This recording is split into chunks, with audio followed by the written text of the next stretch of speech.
Diamond Harbour jail থেকে ছাড়া হলো বাংলাদেশি 12 জন মৎস্যজীবীকে। কাকদ্বীপের বিডিও ও কাকদ্বীপ থানার আইসির উপস্থিতিতে ডায়মন্ড হারবার উপসংশোধনাগার থেকে 12 জন মৎস্যজীবীকে হস্তান্তর করা হয়। প্রায় 3 মাস আগে বাংলাদেশি 12 জন মৎস্যজীবী ভারতীয় জলসীমানায় ঢুকে পড়ে। তাদেরকে কাকদ্বীপের বিডিও ও কাকদ্বীপ থানার আইসির হাতে তুলে দেওয়া হয়। বাংলাদেশি মৎস্যজীবীদেরকে কাকদ্বীপের অক্ষয়নগর প্লাট শেল্টারে রাখা হবে বলে জানা যায়।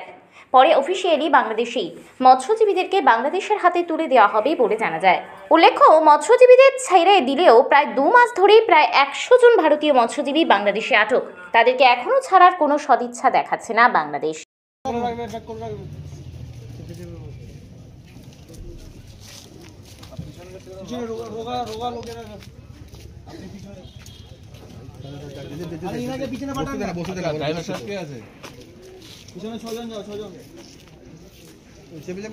একটা কাজ করা যায়, লাগেজ গুলো কেন ওই ভ্যানটা তুলে দিবেন নাকি? না না, লাগেজ তো